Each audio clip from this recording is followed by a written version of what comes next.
morning all, and thank you for joining us for the webinar on a 360-degree turn, changing face of competency assessment and 360-degree feedback. I'm Purva from People Matters and will take you through the agenda for today's webinar. With new psychometrics and analytics, the world of competency assessment and 360-degree feedback has undergone vast changes. With today's technology, one can customize psychometric tools to exactly measure a company's competency framework in a cost-effective and scalable manner online. With your 360-degree process, a parallel rating technology-based 360-degree enables one to save up to 50% of the time taken to answer the surveys. Moreover, you can pull out group-wide analytics to know the developmental needs of your group. We have the privilege of having with us Mohit Gundecha, CEO, Jombay. A little about our today's speaker. Mohit Gundecha is the CEO at Jombay, a talent retention and analytics company.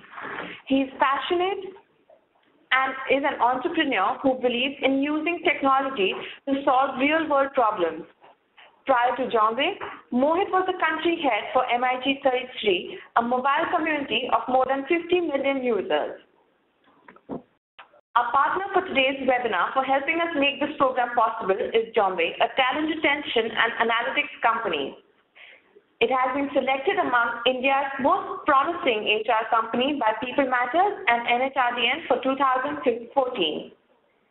Jombay provides data-driven insights to companies around competency assessment, leadership identification, 360-degree feedback, rewards and recognition, engagement, retention, and attrition. Jombay's differentiation is the scientific validity, customizability, local language, versions and affordability of the tools to Indian companies. Jombay's customers include some of the leading companies in India across FMCG, pharma, BFSI, hospitality, and ITs. We have saved time for you to ask your questions at the end of the webinar. For those watching the live webinar, you can submit questions at any time during the presentation through the question and answer section. We will try to respond to as many questions as time allows. I would now request Mohit to take over the webinar. So I'm going to pass the microphone to Mohit. Over to you, Mohit. Okay, thanks. Hi guys, good morning. It's a bright sunny morning in Pune today. Hope the rain gods are kind to you guys as well. It's been raining last couple of days across the country. But it seems to be, I think the weather seems to be back to its normal. So, if you're part of an HR team, these two words are no longer jargon. Competency assessments and 360 degrees. These are some of the most commonly undertaken initiatives in the HR team. So we work with companies on these both, and through the years we have established some interesting insights on both the competency assessments and 360-degree feedback phenomenon that happens in companies. I have personally challenged some of the ways these are done traditionally, and the goal of the webinar is to show you what are the other ways, what are some of the unconventional ways companies today do competency assessments and 360 degrees as well. So we're going to challenge a lot of status quo, a lot of how things have been done for a while, and hopefully all of you can take some interesting takeaways from this session. So I'm going to keep it short and take a lot of questions at the end. So let's see how we do on the time. So let's start with already told you what we're going to cover. Under competency assessment, we will cover how new age psychometrics is changing how competency assessments could be done, how customization can happen, and how you can use some of this for your high potential identification as well. Under the 360 degree, we'll cover what are the fundamental challenges that hamper the 360 degree process, and is there a way to overcome some of those challenges using a parallel rating approach. And through this, I will keep giving you some of the examples of how we have done some of this for our customers so that it can give you some context on how one can do this. all what I will talk is something that you can do it on your own as well. I can give you some ideas, some tips and tools on how some of this can happen on your end as well. So moving on. So what's changed? Why are companies like Zombie involved in this in the whole process of HR transformation? There are three significant trends that have changed in the last 10 years. There's been impact of technology. A lot of HR practices are getting automated, if not already automated.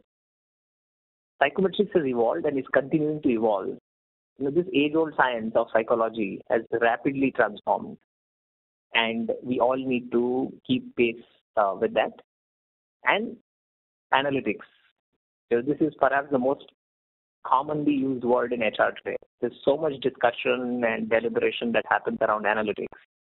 So these are the three key parameters that are impacting the transformation in HR. So it's technology, the new age psychometrics, and analytics around the data that you capture. That's challenging a lot of status quo. A lot of ways these practices of competency assessment and 360 degrees that used to happen are changing.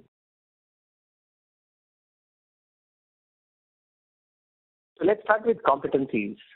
Right? Most companies have a competency framework. Companies invest a lot of time, money, and effort in building those competency frameworks. Remember the nice looking PDFs with the company logo on the right corner, the bottom corner?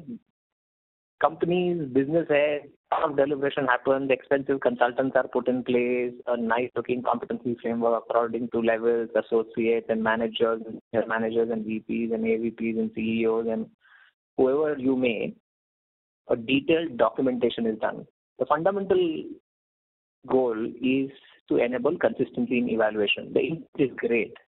That how do you standardize evaluation across the organization? And that's how competency frameworks are built. But how many of us really measure those competencies? And how many of us really measure the competencies in a reliable and valid fashion? Most organizations, what happens is, so what you don't measure doesn't matter, right? We all know that. If you have a nice looking PDF or nice looking competency on your notice board and nobody does anything around it, or it could be values as well, they don't matter. Companies are changing the way they are doing competency assessment.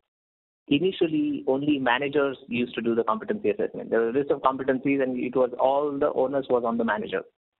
While some of the managers really do their job well, not all managers in this country are enabled to do these competency assessments in the way they should be. It becomes more of a HR tick mark, form gets filled and life moves on.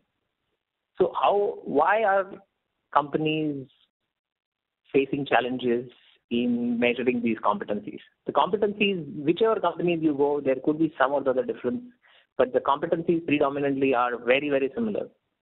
So why as a company, why as a HR team are we not able to help our business leaders measure these competencies well? There have been fundamental challenges with some of the traditional tools that we all have come across. The competency framework of a company needs to be measured as is, because that's how then you can drive that language across your organization. But many of the off-the-shelf tools that are available around the world can be customized to your competency framework. Either one has to use the standard reports, which may not exactly reflect what you want to measure, and it makes it a challenging task for you to actually show those competencies on the report when you give it to your people. And if you were to use one of the off-the-shelf psychometric tools, then you have to download those reports, convert those scores of those reports into your competency framework. And it's a very time-consuming and tedious exercise, which most companies don't do. So that is the first challenge. The first challenge is off-the-shelf tools, not very easy to customize. Second, often companies measure competencies via assessment centers. So how many of us how many people can you get through the assessment centers? A very tiny portion of your total human capital goes through an assessment center, because obviously the assessment center is expensive. You have to do all the logistics around it. Only some of your high potential can go through it. What about measuring competencies of your entire organization? How do you, if you were to measure competencies of only your high potential, why even do an organization-wide competency framework, right? So either people have this problem of customizing the tools that are available, or the other problem that I spoke to you about is through assessment centers. So now how do you, if you were to measure the competencies across your organization, what kind of tool can really help you measure the competencies that you want to measure? Typically, trait-based tools can help you customize that tool for your organization. There are two types of psychometric tools. One is a trait-based tool, and another is a type-based tool. So MBTI would be a type-based tool. Then you get reports as ENTJ or whatever you may have. You cannot customize a type-based tool. A trait-based tool can be customized. A trait-based tool whose standardization is done at the trait level. So where each of these traits, let's say what you see on the screen, let's say you want to target orientation and persistence and emotional control and risk-taking and smart problem solving, you can literally pick and choose from a trait-based tool and measure only those traits that correspond to your competency framework. And I'll show you how as we move along. In a trait-based tool, typically the reliability of this tool, the reliability, validity of this tool is established at the trait level. So here, in this case, the accuracy of just target orientation, if you were to just pick any of these, target orientation, stress tolerance, desire for perfection, smart problem solving, you can literally roll out a standardized, a reliable and a valid assessment. It doesn't hamper its accuracy. The only caveat is this tool needs to be standardized at the trait level, not like a form. You to get the reliability, validity that you're expecting. So I'll give you an example of the Jombe tool, so that how we do customization for our clients. So typically this is a bank of behavioral traits that we have standardized. We have a whole bunch of behaviors that we can measure. There are questionnaires attached to each of these behavioral traits that you see on the screen. So let's take an example. I'll actually run you through an example of how competency assessments get built. And this you can do it yourself also using the Jombe platform. It's that simple. So let's say your competency framework has 4 competencies that you see on the screen. So one is personal effectiveness, second is execution excellence, third is managing people, and fourth is strategic decision making. So those 4 competencies, typically companies have 5, 6, at times 7 competencies as well. But let's take a competency framework which has 4 competencies. Each competency has a description given to it, the behaviors that you need to exhibit. Say for personal effectiveness, you take complete ownership of projects, keep track in spite of obstacles, and you can deal effectively under pressure. That's the behavior that is expected under a competency, personal effectiveness. Now let's say how you can build a competency assessment for this. So let's take one of these competencies. We'll take execution excellence. Now what happens is,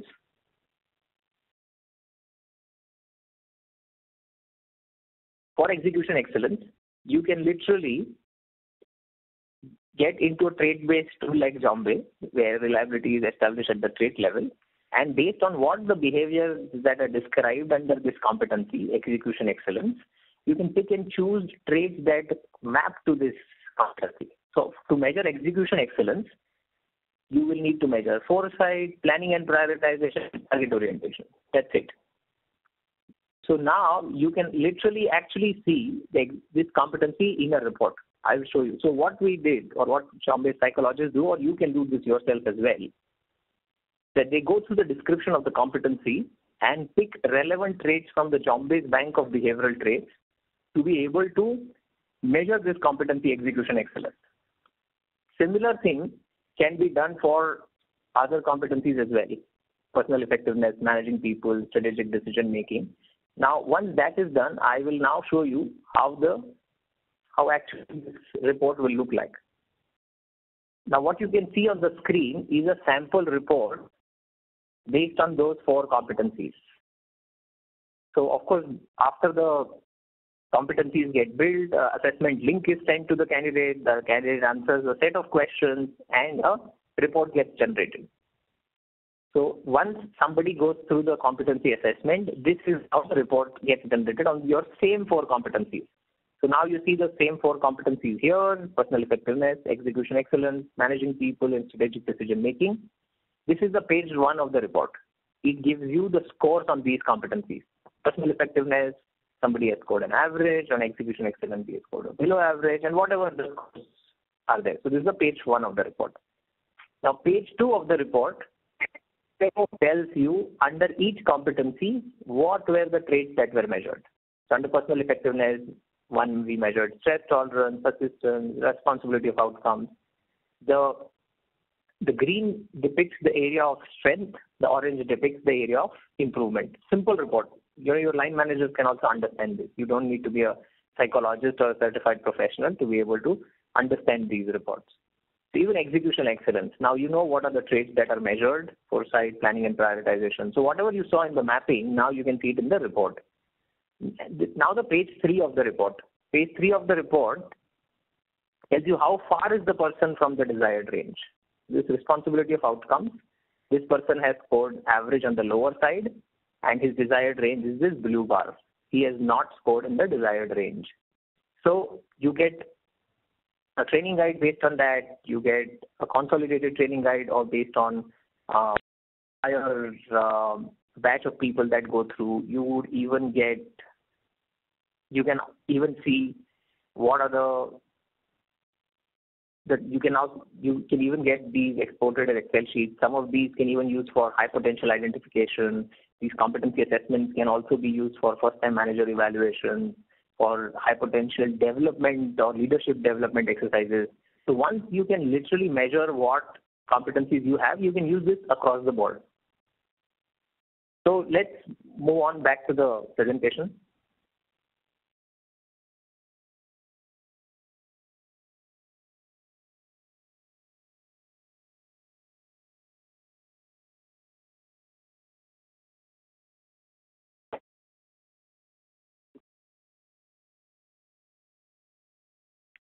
Coming back to the presentation on your screen.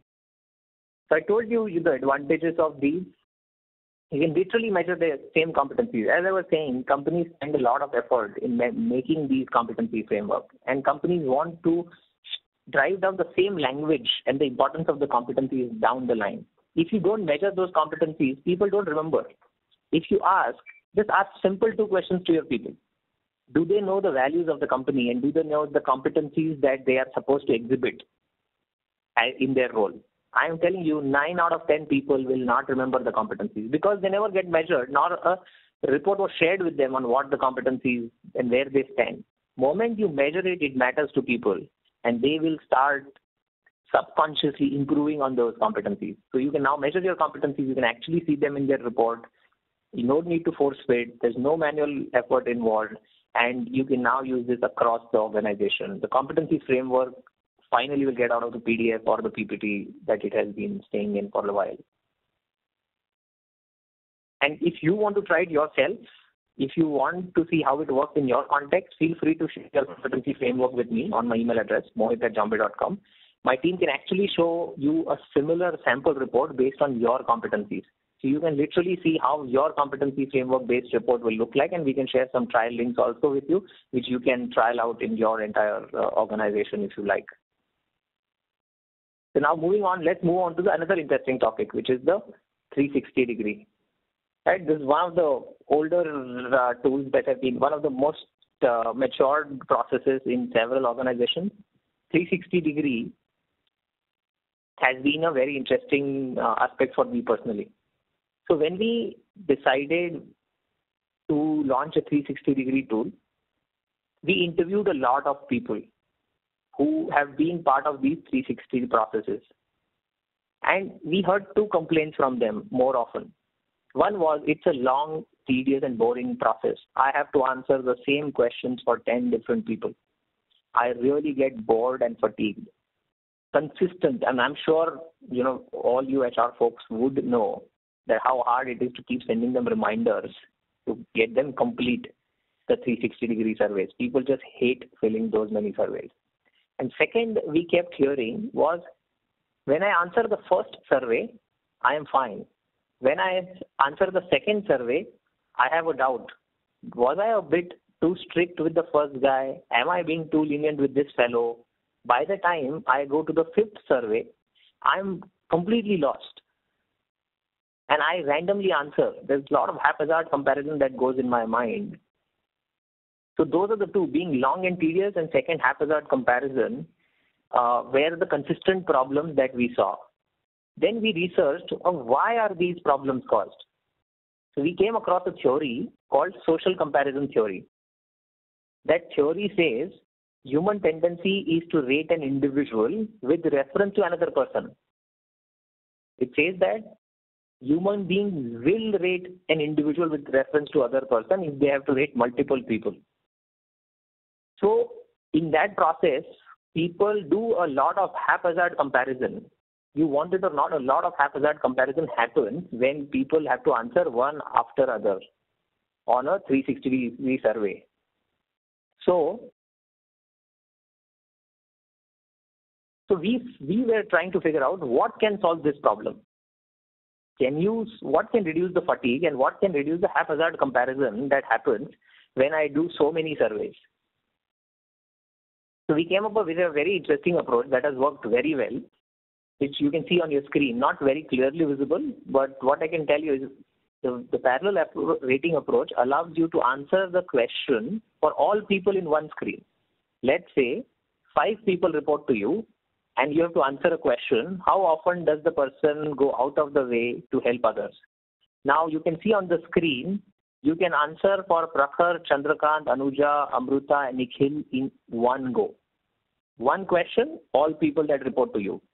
And no, of course, no ranking. You can rate them all 5 on 5. Nobody stops you from that. So this is a path-breaking approach, and this has really revolutionized a lot of ways the 360-degree happens in several companies.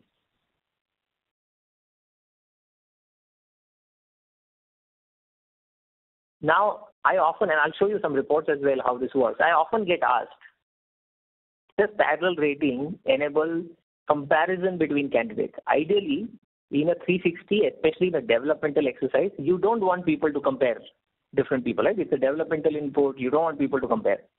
But what we have realized after so much research, that in a 360-degree process, whichever way you complete, the way traditionally that has been happening, which is a serial one by one, or the parallel one, which is all together, comparison happens, you want it or not. Human beings, I quoted the social comparison theory. There is a lot of research to back this, that comparison in a 360 is inevitable. However way you give it, people will compare. Now, the question for us to figure out is, do you want to let the haphazard comparison happen, or do you want to make it better? And that's why a parallel rating approach, where you can rate all people that report to you in one go, it reduces your time and fatigue, it increases your accuracy, and you are in the same mood, same context, you're answering for the same people together, you are in the same context of the competency. This enables a fair, uniform comparison for other, in case if people compare. Otherwise, anyway, there is no ranking. You can rate everybody 5 on 5 or 4 on 4. Nobody forces you to rank these people. So this is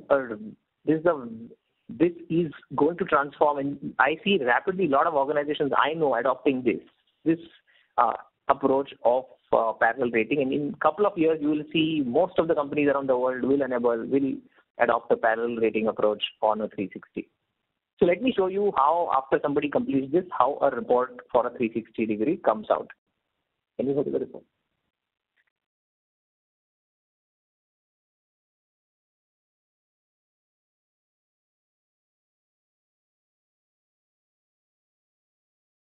So after somebody completes the assessment, the 360 degree survey for a candidate, this is how the report gets pulled down. So this is the page 1 of the report. You see the competencies, personal effectiveness, same competencies again. The 360 can be enabled on the same competencies. So you have now psychometric assessment on those same competencies. You can now do a 360 degree on the same competencies. Now what this report shows you is what was your self-rating and what was the rating by your stakeholders. What is the perception gap? See, the blue is self-rating, the violet is the stakeholder rating, and you see the perception gap here. Very simple first page of the report. What the summary is, what is your score, what is the stakeholder score for you, and what is the perception gap. The second page of the report actually gives you clustered your recognized strengths, like where do you agree with your stakeholders on your strengths, where you don't agree with your stakeholders on your strengths is the unrecognized strength. Similarly, recognized areas of improvement, unrecognized areas of improvement. Then it further goes to page 3 and gives you a breakdown on what your stakeholders have rated you. What's your 360 score? What's your self-rating score? What is the average rating given by your managers, subordinates, colleagues? We can even add the customers to this. And then there is a breakdown of how actually each of them rated you.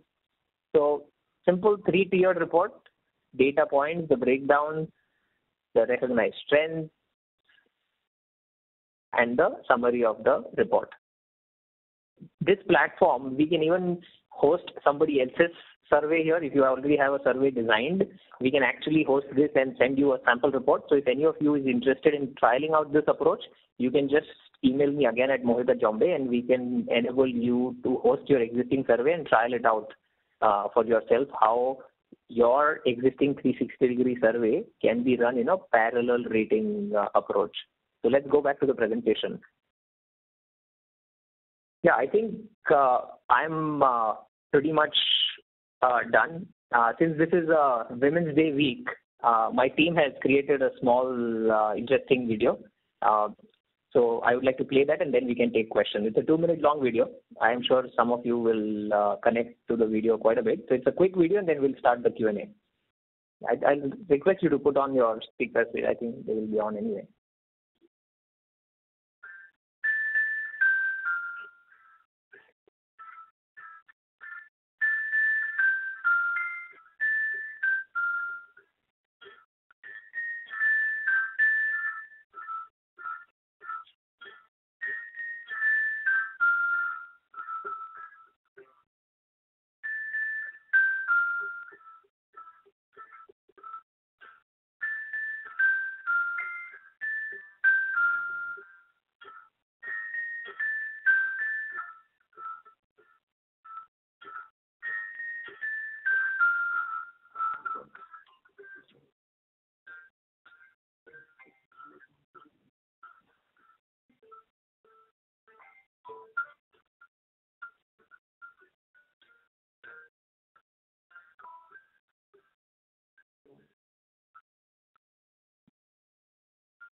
So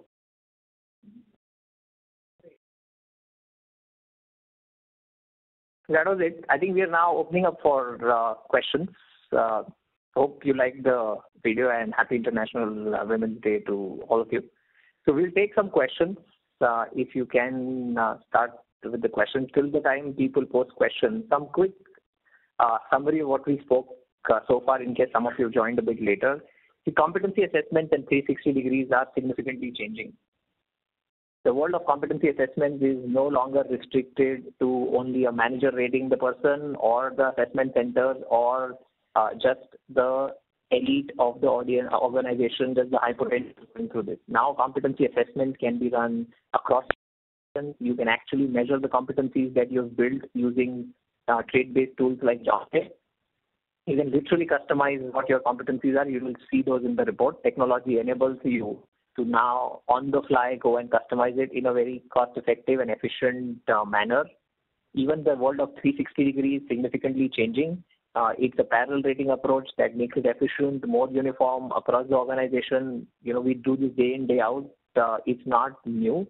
Now companies like Citibank, because JobBait customers include Citibank, Nestle, Kotak Life Insurance, HDFC Life, WNS, Persistent Systems, Edelweiss Capital, Forbes Marshall, and a whole range of companies use either this competency assessment or a 360 degree. So there's been a lot of adoption and a lot of acceptance for a newer approach in both these, because that's how the world is moving. Technology, analytics, and the new age psychometrics is changing the world of psychometric assessment, competency assessment, high potential identification exercises, and even the world of 360. So open for questions. If anybody has a question, let us know. Or if this video or some of these, share this on email as well to you guys. Yeah.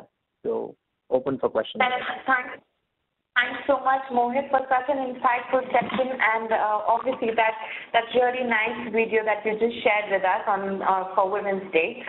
We do have a couple of questions here.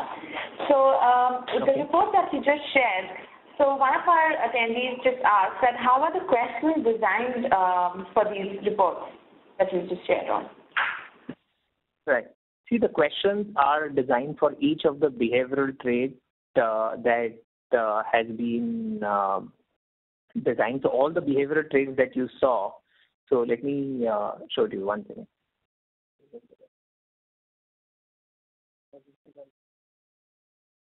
Yeah. So what? So Purva, can you put on the screen? I'll answer it using that. That might be easier. Sure. Can you share my screen? I will. Just a second. Yeah.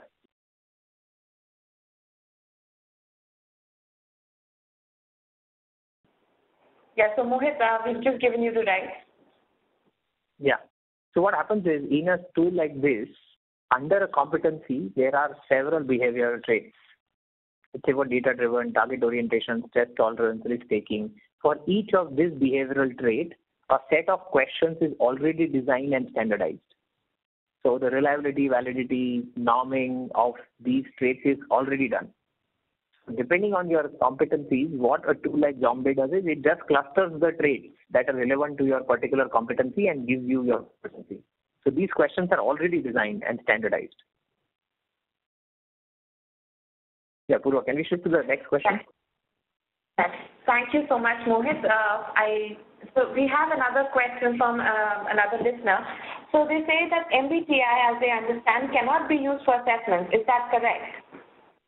No, that's not correct. I didn't say that. What I said was MBTI cannot be customized to your competency framework. It has to be administered as is. It's a type-based tool, of course, a globally renowned tool, but that cannot, if you want to measure your competencies, you cannot customize it as is. You use it as is. It is a type-based tool. You will always get the report in the format of ENTJ or other combinations. So you cannot customize it to your competency framework. Absolutely. So that's a type, right? Yes. Yeah, we can move to the next one. Right. So we have another question that says, how do you account for the fact that the same competencies such as persistence may be different things in different organizations, may mean different things in different organizations? Yes. So for each of our traits, like persistent, there are primary and secondary indicators. Depending on what the organization's context is, we pick the relevant trait out of those indicators and then configure it for the organization. So we take into account the context. Okay, next question. Great. So we have a very interesting question here from the same listener who says that in the 360-degree survey, when an employee gets to rate multiple people in one go, how do you account for the fact that he may have different relationships with these different people and hence different expectations? Yeah, that's a great question. So I'll repeat. The question is, what if I have different relationships with different people? One could be my direct manager, other could be my direct reportee, one could be my skip manager, it could be anything, or somebody in a different function. So the way organizations handle this is, the clustering is done only of people who are with the similar competencies. Let's say when you are rating to about something, you will rate only people, let's say all 5 people who report to you directly, you will rate them in one go. You are not going to rate them along with your senior as well. So that's how, by smartly clustering it, you don't end up with this problem. But it's a very good question. Absolutely. So something similar that we have here, does the assessee and the assessor know that the indicators, will they be knowing the indicators of each behavioral trait? This is in the 360 process, or which one? So 360 process. So can you repeat? I didn't understand the question. Does the assessee and the assessor know the indicators of each behavioral trait? Yes. So the way the articulation, the description is given right there, so they would know the indicators of what they are rating on. That's great. So the next question that we have is, how soon do you think bell curve will be replaced by 360 degree and why? Sorry?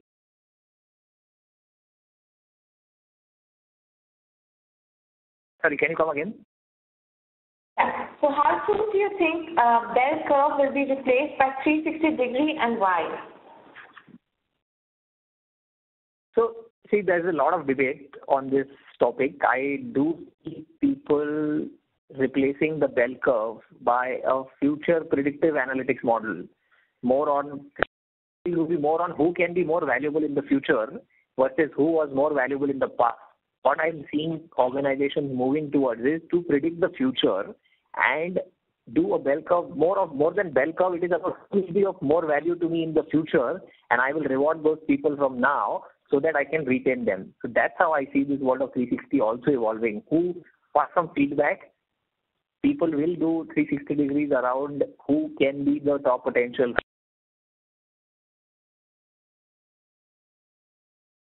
Yeah. Yes, Dhruvan, the next question. Great. So the next question that we have is, what is the best way to develop a competency framework, and can we do it in-house? See, I honestly feel a framework can definitely be done in-house. At the end of the day, you look at any competency of a company. We look at several competency frameworks day in and day out that come to us. Beyond the point, to be very honest with you, it is a matter of English. At the base level, there are the same set of competencies that people want. It could be around people management, it could be about change management, it could be about innovation management, and it could be about business management. So there are bank of competencies that are available with you, with your consultants or who you may have.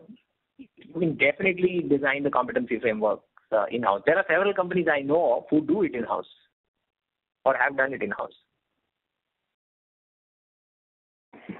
Yes. Right. So when we're talking about so when we're talking about bell curve, so is the bell curve approach on assessment still correct? See, I don't have a very direct opinion on it. There are both sides of the opinion, and depending on the context of your organization, I can maybe answer it in a more specific fashion. But generic, I don't have a very clear opinion on that. If I could answer this offline if somebody needs it. Sure, definitely.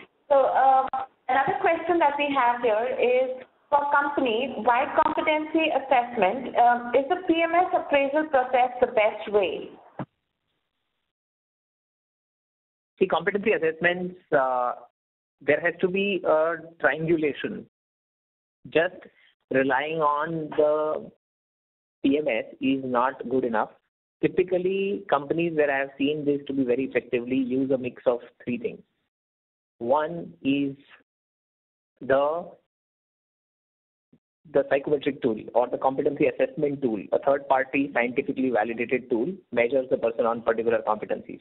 Then to take the human element into account, a 360-degree around the same competencies is enabled, so that you can triangulate this along with the other performance inputs that you have about the person to come up with where the developmental areas of this person is, what his future roles could be, is he a high potential, not a high potential. All of this can be triangulated. So just one of this is not enough. Yeah, next one. Yeah, so we have another question here. This now wants, if you can explain a bit more about the difference between type-based and trait-based competency frameworks. Yeah, so see, type-based and trait-based are not, so these are different type of psychometric tools. So trait-based tool and a type-based tool. Type-based tool will always give you reports based on a combination of types. So MBTI is a type-based tool. The report that you generate, it puts you a type, that you are this type of a person. You are ENTJ. So that's a type-based tool. Trait-based tool will actually give you scores on each trait that you were measured on. It might tell you your stress tolerance, risk-taking, emotional control, customer service orientation, processes, compliance, target orientation. It will give you scores on each of these. Now, what these trait-based tools, if you are a standardization or if you have established the validity and reliability of each trait at the fundamental level, based on what your competency framework is, you can literally pick and choose traits from these trait-based tools and customize it to your competency framework, to your requirement, or to your roles that you want to measure. That's the difference between which this is not possible using a type-based tool. Yes. Next one. Yeah, well, so when you're talking about your reports, how do you come to a conclusion that those are the best questions? These questions have been standardized and have been answered by more than 1.5 million people. Jump-based profiled more than 1.5 million people so far. So all the validity, reliability of these questions, how they fare, at what level, has been established. So a lot of research has gone behind that to establish that these are the right set of questions. Well, I'm sure a lot of research has been gone in that. So when you're talking about 360-degree, can 360-degree help in accelerate the growth in a stagnant organization? In which organization? A stagnant organization. See, 360-degree is a very powerful tool if it is used and positioned in the right way. It is an eye-opener. So definitely, if it is used and positioned in the right manner, it can accelerate. It can give you insight on where each leaders are, what they need to improve. It gives you a sense of the team dynamics as well. It's a very, very powerful tool. Great. So we have a lot of questions about your report, Mohit. So if your tests are customized one, how can the same set of questions be used for different companies for different sectors? How can we? So how can the same set of questions be used for different companies from different sectors? Yeah. So that's what I was saying. See, at the end, it's human behavior. So customization happens on the context of like, what do you want to measure in your context. At the end, it's human behavior. So these are behavioral traits. They're agnostic to an industry. However, depending on, so the customization happens to what your company wants to measure. If you want to measure stress tolerance risk taking under one of your competencies, it will get measured that way. So it's not about the questions, it's about what behaviors you want to measure. We exactly customize to those behaviors. And in that case, if your behavior, the way you have defined is different from another company, of course the questions will be different. Good. Next one. Great. So again, based on your reports only, then one of the attendees says that they can see only the higher level traits. As per the rating provided, the description he feels is missing there. No, it is there. I didn't show all the details. I can share a report with you guys. The description is also there. So I think then we can have that offline. Then in that case, we would take the question off. Yes. So one of our listeners again, they say that can we have a specific set of questions for assessments of behavioral traits? Yeah, that's how it is right now. Super. So it is like that. Yeah. I can send for all of you guys. What I can do is I can just send you for all the participants. I'll enable a free trial for you guys. You can actually go and take an assessment and see the questions for yourself, how it works, and we can share some sample reports also with you. Sure. So another question that we have is a specific parameter on the basis of which we can assess the behavior of employees. Is there a specific parameter? See, these are specific competencies, or based on what the roles you are trying to measure, you can get the parameters that matter to the role. Okay, so we have a very, very interesting question here. So they say that which type of personality would be good for banking industries? For banking? Yeah, for banking industries. See, it depends on the role in the banking industry. We work across the board in the banking industry, from Citibank, then Edelweiss Capital, DCB Bank, Yes Bank, HDFC Life, PFSI, I'm saying broadly, Kotak. So there are, depending on what competency, each of the banks in a lot of ways is similar, in a lot of ways is different. So that depending on their competencies, how they design those competencies, we enable them to measure those. Hey, Rupa, I see a very interesting question here. I would like to take this up if you guys are okay. So competency assessment plus 360 assessment can replace traditional performance appraisal method. But can we really do 360 for below the senior management level? So the question is, can we really do 360 for people below the senior management level? My answer is a big yes. I know of companies where more than 20,000 people, right from the entry level, the management trainee, till the CEO goes through a 360. It's a very powerful tool if you position it. There is a culture of 360 there. There is a lot of openness about 360. There is a lot of thrust on this is for your development. So if you can position it down well, there is a myth. This has been one of the biggest myths in the industry, that 360 should be done only for very senior level leadership. It should not be done for everybody in the organization. Rather, it should be done because these are your future leaders. If you don't get them used to feedback, a concrete feedback from around, and sure, you have to put out this in the right context. In some ways, you can say, okay, I don't want to link it to appraisal, but this is more of your development perspective, so that the tendency of you scratching my back and I scratching your back doesn't stay.